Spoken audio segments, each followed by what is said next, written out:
going on, street team? Philip Anthony Mitchell here with my brother Tim Timberlake. First, we want to say thank you for all your love and support of our channel, all love and support of Street Preachers. You are our family, and wherever you are, we pray for you and we love you. We know that time is running out, and Tim and I, we are very serious about the spread of the gospel. We want to take what God has given us in a studio and move that outside of the studio to the streets. That's what He has called us to do, to pray for you, to love on you, to touch you, to hear your stories. And because of that, we are announcing, man, that we will be going on our second tour in the second season of Street Preachers Podcast. Tell them where we're going to be, Tim. We're going to Nashville. We're going to Houston. We're going to Vegas, Phoenix, Seattle, San Francisco, LA, and then Hawaii. Go to the streetpreachers.tv website. Get your tickets now. Don't wait. These tickets will sell out. We want you to be there. We want you to hear it from our mouth to your ears first. Tickets are now available. We're not doing this for a bag. We're doing this to bring the gospel to your city. We've seen many lives transformed in this room. We've seen souls saved in this room. We've seen people physically healed in some of these rooms. Yes. This is about us obeying the Spirit of God who told us to take the gospel to the streets and to these various cities. So get your ticket, street team, and we'll see you in your city. We love you. We're praying for you. We'll see you Welcome soon. back, family. Today, I want to talk about something that is kind of becoming increasingly common amongst our Christian contemporary churches and our celebrity pastors. This idea and this display of preachers charging people to attend conferences and religious events. You've probably seen the advertisements. The preacher announces a conference. There's a lineup of speakers, there's worship, there's workshops, there's a venue, there's a registration fee, and inevitably somebody gets online and says, "Why are you charging people for the gospel?" Now, I want to have a nuanced conversation about this because I think there are legitimate questions to ask. But I also think we have to be fair to the people organizing these events because conferences cost money, hotels cost money, sound equipment, musicians, travel, staff, marketing. And if you're expecting somebody to create a professional event with all of those things and somehow make it completely free, well, somebody is paying for it. The question isn't simply today, why does this conference cost money? The better question is, what exactly am I paying for? And that's where today's conversation gets interesting. I do want to point out that the church is always gathered. I want to begin with a little bit of history. The idea of Christians gathering for special religious events is certainly not new. The early church gathered for worship, teaching, fellowship, prayer, and even communal discernment. As Christianity developed, special gatherings became important opportunities for teaching as well as spiritual formation. And in American Christianity, in particular, the Protestant traditions, we eventually see this rise of revivals. Revival meetings became especially prominent during the Great Awakenings, and later there became this movement of revivals, especially on the West Coast. These gatherings could last for days and even weeks at a time. People would travel to hear particular preachers. There would be preaching, there would be singing, there'd be prayer, there'd be testimony, there'd be conversion, there'd be the sense of spiritual renewal. The revival isn't necessarily the regular Sunday morning worship experience. It was something special. It was a special gathering designed around spiritual awakening. So when we look at today's conferences and conventions and retreats and convocations, we're not looking at something completely foreign to the Christian tradition. The church has always understood the power of gathering. But something has changed. The contemporary religious conference, in my opinion, it has become much more sophisticated.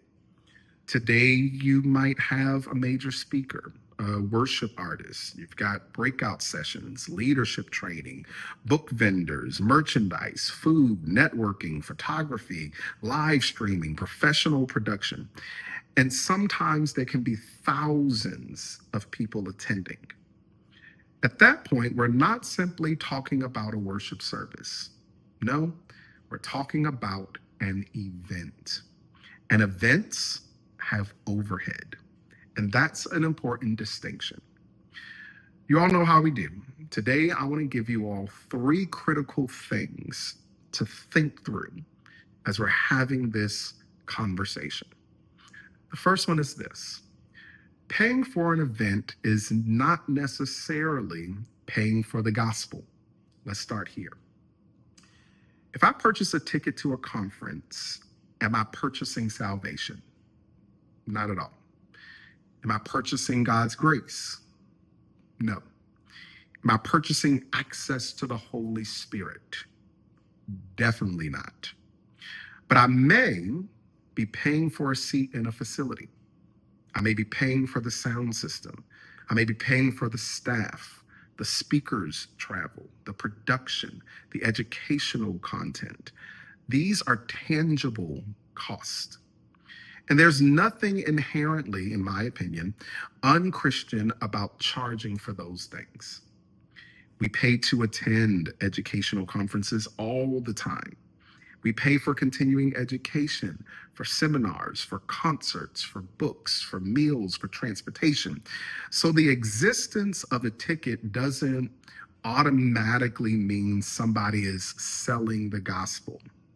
But here's where discernment becomes important.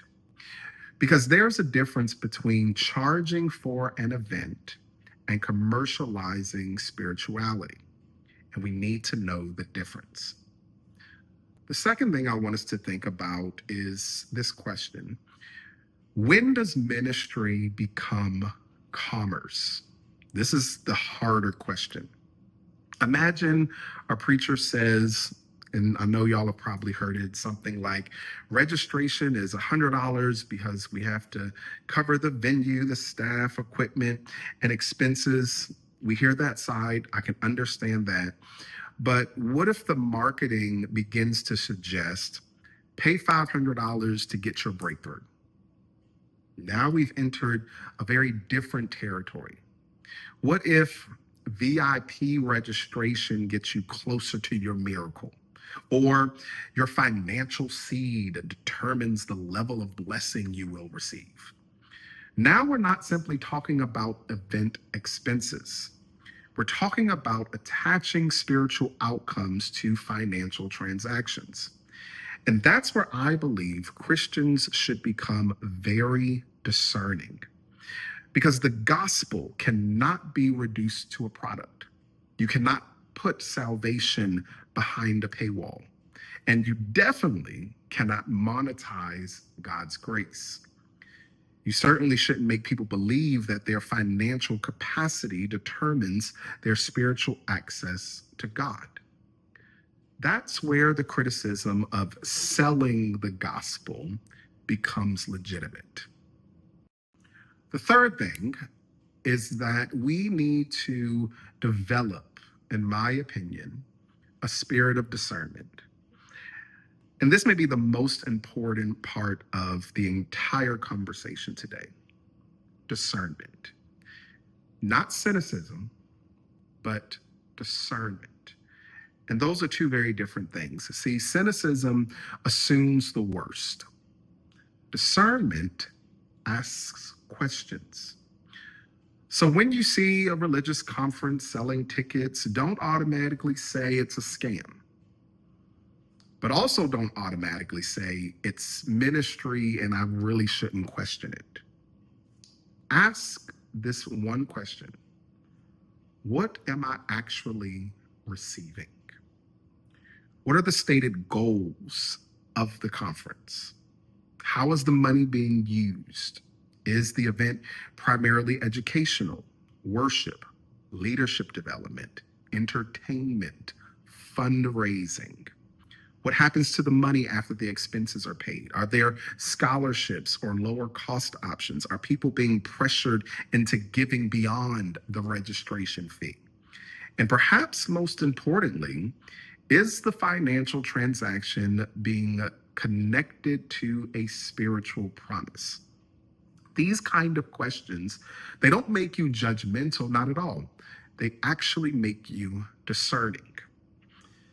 Now, I want to pause here because I think sometimes critics of religious conferences overlook something. See, I've hosted events in the past, and I've been responsible for putting live conferences together. And let me tell you something, events cost money. You don't just put a flyer on Instagram or TikTok or Facebook and suddenly the event happens. No, you got to secure a venue. You got to pay deposits. You got to hire audio-visual people. You got to pay musicians. You got to arrange travel. You need security, insurance, staff, marketing. People like to eat. You got to provide food. And sometimes after all that, the person hosting the event isn't making nearly as much as people would assume. So I'm not interested in demonizing every preacher who charges registration.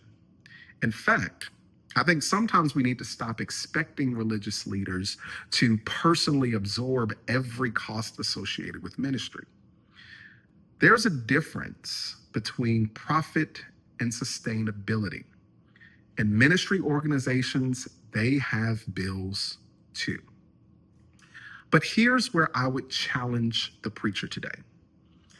If you're going to charge people to attend your conference, be transparent. Tell people what they're paying for. Don't hide behind spiritual language. Don't imply that the ticket purchase is a miracle. Don't make people feel that the more expensive their registration, the more spiritually significant their experience will be. And definitely, please don't manipulate people with guilt. If the event costs $75 to produce and you're charging $75 to attend, explain it. If you're charging $300 because you're providing a premium experience, explain that too. Why? Because transparency builds trust, and trust matters more than anything whenever you're doing ministry. Now, I want to talk about this phrase, selling the gospel. Because a lot of people I've seen online, especially with this encounter with Philip Anthony Mitchell and the Street Preachers Tour, is people are saying, you know, I can read my Bible at home for free and that you shouldn't sell the gospel. When people say that, I believe that they are really expressing a theological concern, and I understand it. The gospel in Christian theology is fundamentally about God's grace. And grace isn't a commodity. You don't purchase it. You don't earn it. You don't upgrade it. But attending a conference isn't necessarily the same thing as purchasing the gospel. You can pay for the experience surrounding ministry without paying for God. That distinction matters. Because if we aren't careful, we can criticize legitimate ministry expenses while failing to recognize actual spiritual exploitation. And I'd rather us become more precise.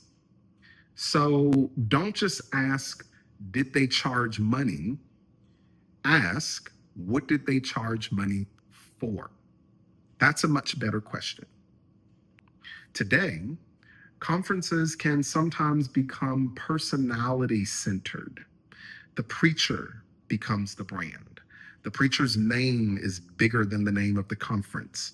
The speaker lineup becomes the attraction. The experience becomes highly curated. And here's where we should ask this question. Are people coming because they want to encounter God and learn something meaningful, or because they want proximity to a celebrity preacher? That's worth thinking about, because Christianity has always had influential leaders. But the church has to be careful when the messenger becomes more important than the message. Now, I don't think religious conferences are going away. As a matter of fact, I think that they might even become more popular. But I do think that people are going to also become increasingly sophisticated consumers about religious content. People are going to start asking, what am I getting? Why does it cost this much? Who's benefiting? What is the theological purpose? And is this actually helping me when I attend? I think the conference that survives will be the one that provides genuine value, not just celebrity, not just spectacle, not just emotional highs, but education, community, spiritual formation, honest conversation, and a meaningful experience. So here's my encouragement to you. Don't become so cynical that you believe every preacher is exploiting people. But also don't become so loyal to some of these preachers that you stop asking questions. See, discernment lives between both of those two extremes. You can appreciate a preacher and still question a practice. You can attend a conference and still evaluate its theology. You can pay for an event without believing you've paid for God's favor. And you can walk away from an event at any point inside of the event if something just doesn't sit right with you. That, my friends, is discernment. So let me leave you with this. When you purchase a ticket to a religious conference or event or the street preacher's tour, what exactly do you believe you're buying? An experience, education, community, worship, access to a particular preacher? Or are you being led to believe that you're purchasing something only God can give? Because there is a difference. And perhaps the responsibility isn't just on the preacher. It's on us too. We have to become discerning consumers of religious experiences. Don't let the price alone determine whether something is ministry. And don't let the word ministry prevent you from examining the price.